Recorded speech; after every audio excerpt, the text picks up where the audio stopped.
Have you ever been right in the middle of something, maybe a really important thought, and then bam, a notification just completely throws you off? Oh, constantly. It happens all the time, doesn't it? It really does. And in this world, with constant pings, constant digital stuff coming at us, have you ever actually stopped and thought about where your attention really goes? Mm. Like, is your presence intentional? Mm-hmm.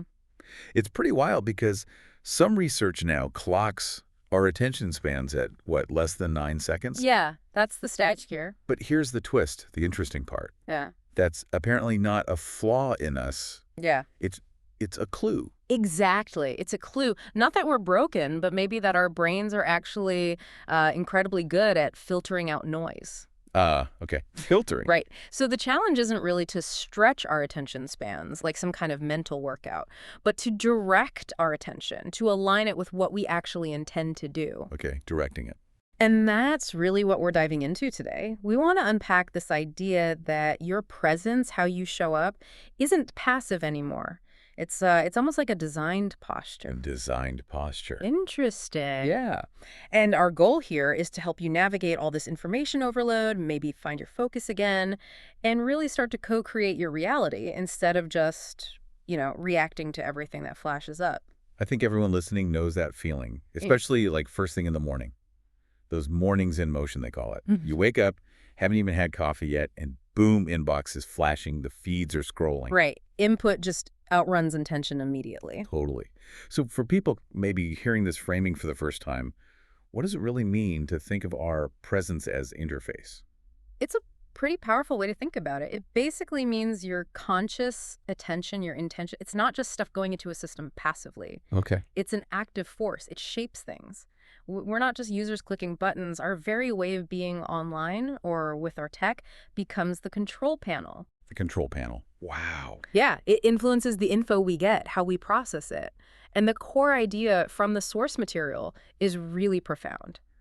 We aren't just adapting to tools anymore. We're stepping into a new era, one that's really defined by our relationship with intelligence itself. A new era. Yeah. And your presence, how you show up in that context, isn't just you existing. It's quite literally a designed posture. That's a huge shift, though, from just reacting to actively designing. Mm-hmm. But if someone's feeling completely overwhelmed, by all the noise, where do they even begin designing? Good question. What's that first step to consciously directing attention instead of just bouncing from one alert to the next? Mhm. Because the source says something really key. Speed isn't clarity, and the alerts aren't invitation. Exactly. And that hits hard, right? Because we assume faster is better or that every single notification needs us now. Mm-hmm. It prompts a really crucial question for you listening.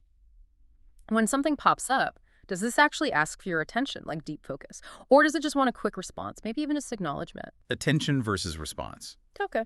Making that distinction, that's sort of the gateway to designing for deliberate attention. You have to reflect for a second before you react. Okay, so if it's not about finding some, magic productivity hack or a complicated new system, Mm-hmm. what's the alternative? The source mentions no acts, no systems, only rhythm.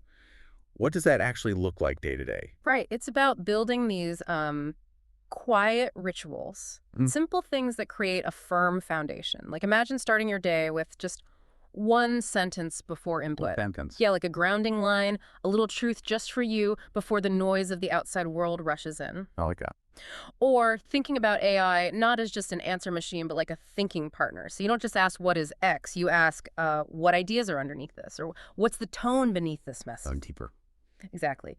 It's about building what the source calls relational intelligence, how we interact with these intelligent systems consciously, letting them reflect your deeper thinking, not just your search terms. And then just weaving in deliberate pauses through the day. An email lands, a message pops up. Ask yourself, does this actually need anything from me right now? Or is it just information passing through? Filtering again. Mm-hmm.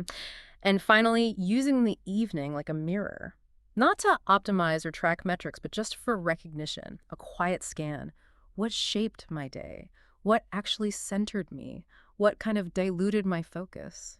That idea of shaping reality really lands. You mentioned being in a reciprocal loop with our tools. Mhm. Can you unpack that a bit more? How does that connect to this idea of co-creation. It sounds like we're way beyond just being users. Totally beyond users. Yeah, the reciprocal loop means we're not just pulling information from our digital spaces. Mm-hmm. Our attention, our focus is actively shaping those spaces too. Right. So presence isn't just about how you show up passively, it's actually how we co-create our digital experiences, even the outputs we get from tools like AI. So as you go through your day, maybe ask yourself, where did my attention really align with what I wanted to do?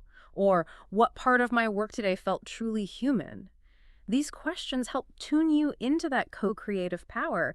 Your focus isn't just consumed, it's contributing. So maybe, what if this intentionally designed presence, it isn't just about managing notifications?